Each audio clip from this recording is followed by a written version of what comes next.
me.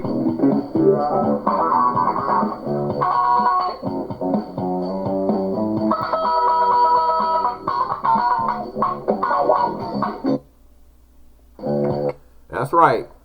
Here we go again, folks. Happy Kwanzaa, and this is the fourth day of Kwanzaa, and it's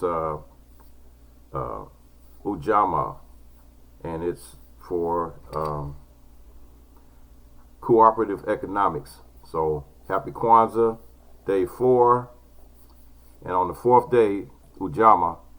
This day is centered on the principle of cooperative economics, and participants pledge to develop their own businesses and or support those of the community. After previously lit, black, red, and green candles are relit. The middle red candle on the left is lit, representing this principle. So like I said before, it's 7 candles. In the center is the black candle, and you have three red on the left and 3 right on the green, 3 green on the right side. That's 7 candles. So each day you light a different candle, starting with the black candle in the middle. And right now, since this is the 4th day, you relight the black candle in the center, the red candle on the far left, the green candle on the far right, and then you go to the middle candle, red candle on the left. And so that's trying to get people to create. You know, this is an uplifting thing, to uplift you, to inspire you to create your own businesses and support black businesses.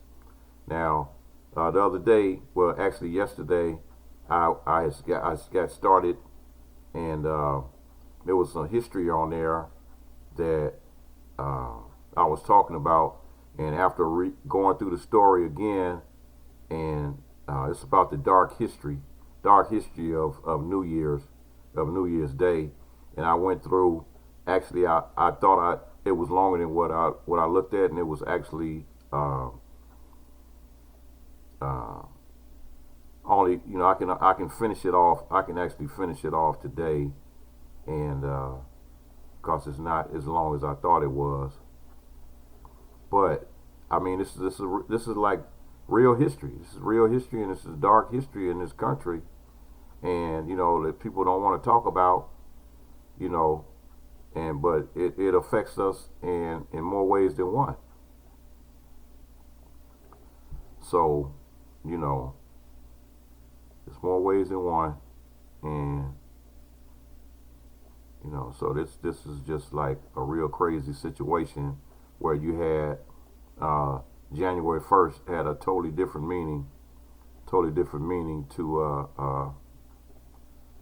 for the people that were living, black people that were here during the days when slave trade was legal here in the United States. And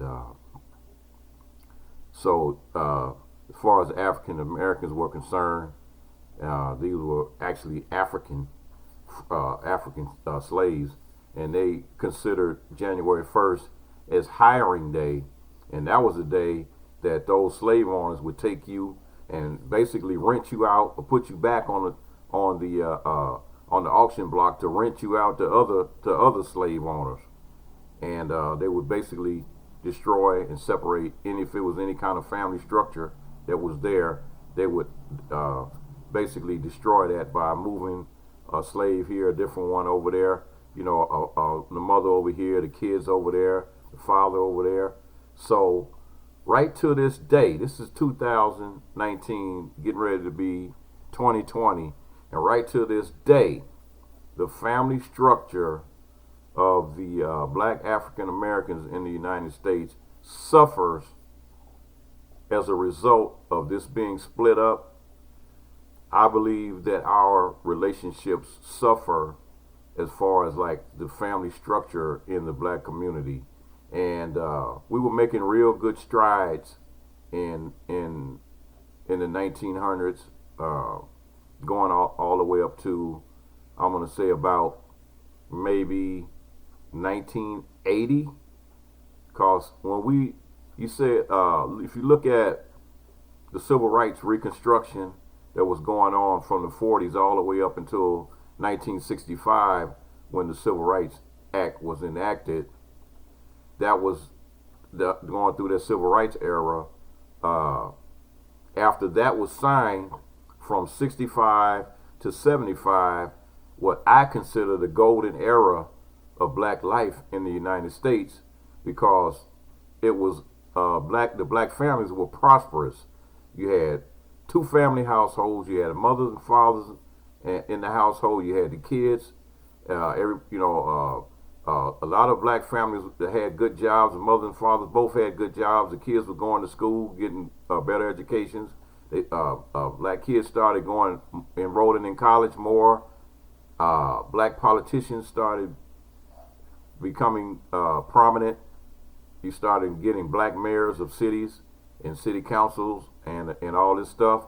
So I consider that 65 to 75 the era of the golden age. And then after that after 75, basically in the early 70s, they started, the U.S. government started pumping more and more drugs into the black community. And by the time the 80s rolled around, the early 80s, when the crack epidemic hit, which basically started in Los Angeles and moved all over the country at an expeditious rate, which the cocaine was being brought in by the United States government and being sold, originally given to some young black youth in the Los Angeles area, and that ushered in the crack era. So Ronald Reagan was behind that with that, and they used the money they made from the cocaine to front and buy guns for the Contras down in El Salvador. So they used the black community as a source of income, which has been going on for the longest. So all this ties in together that right to this day, the family structure for black families in the United States has been decimated. It has been all but destroyed. So I'm not saying every black family, but a lot of black families have suffered. It's very rare that you can go in the supermarket and see a black mother, a black father, and kids at the supermarket shopping. I can't remember the last time I've seen it. So it's the black family. Don't forget that they threw this into the mix. Any woman that was seeking help from the county or federal government for financial assistance had to basically denounce the father of those kids. Otherwise, they would not give them, their little food stamps or welfare checks or whatever. So that created a whole nother separation of family. So it's a lot of these things. You put it all together, and you'll see that the basic attempt was to destroy the black family, because we were becoming too powerful, and we were becoming too strong, and they did not want to see the black family prosper. Because if you got a prosperous black family, that means you have a prosperous black community. Then you have a prosperous black city. So in order to keep us from progressing any farther, they put that mix in there with the drugs and the county checks and eventually the guns that the white people sell you the guns. The guns and the drugs, they bring it into your community. They make a profit off the guns and the drugs, then turn around and make a profit off of arresting you and sending you to prison with prison industries. So, you got guys in jail working for free.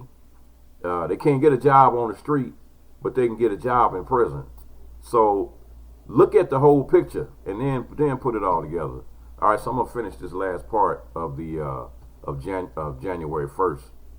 So one of these fateful days, Jacob saw a mother lead 7 children to the auction block. She knew that some of them would be taken from her, but they took all. The slave trader who took the children wouldn't tell her where he was taking them because it depended on where he could get the highest price. Jacob said, "You can never forget the mother crying out, 'They're gone, all gone. Why didn't God just kill me?'" Enslaved people who attempted to resist going to their new masters were whipped and thrown into jail until they relented and promised not to run away during the new arrangement.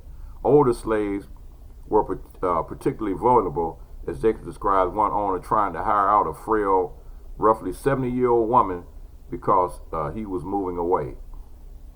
But the history of New Year's Day and American slavery is not all hard. The holiday is also associated with freedom. The federal ban on the transatlantic slave trade went into effect on New Year's Day in 1808, and African American communities did celebrate, but the festivities were short-lived.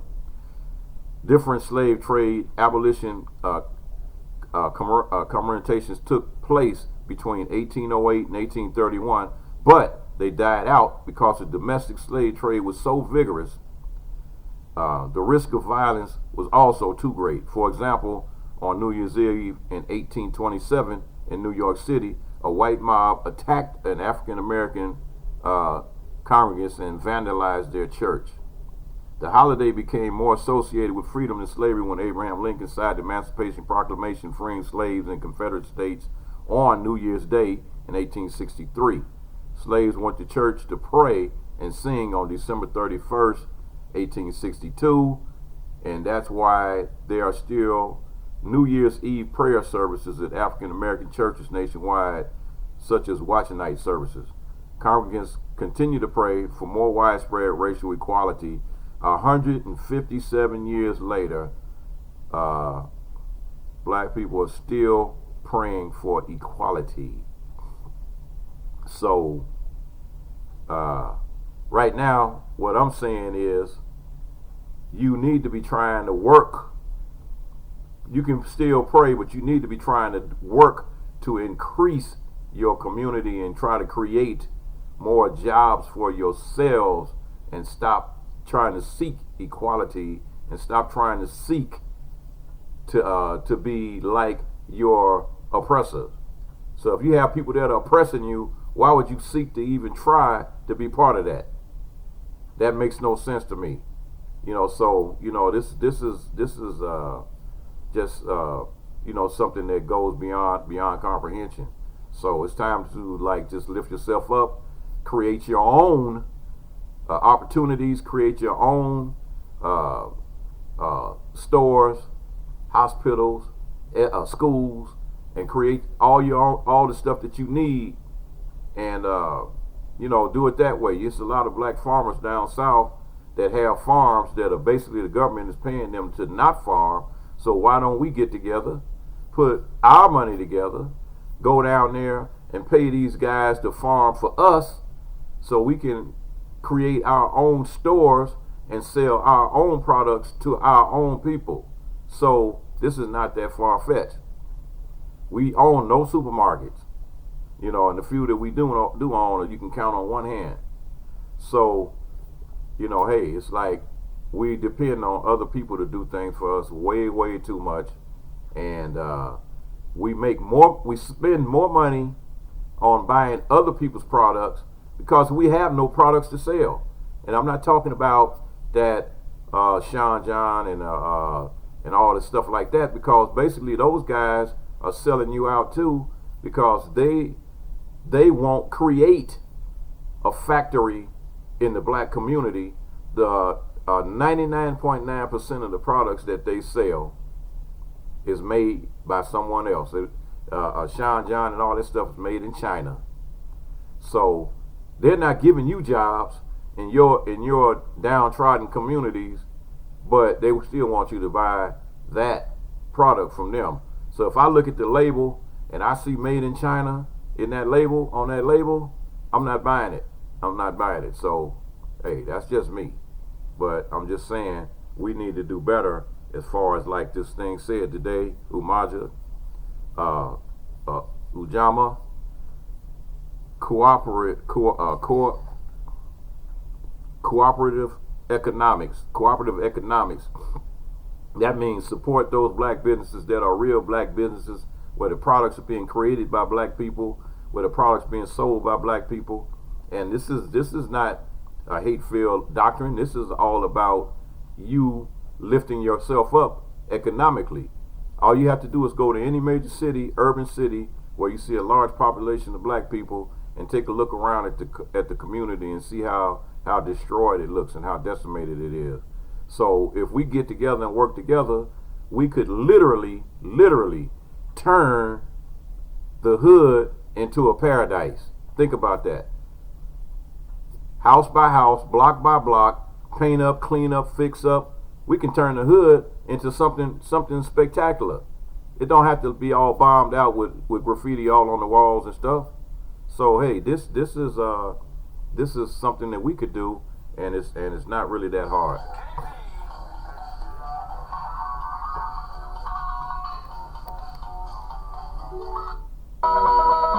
That's right, folks.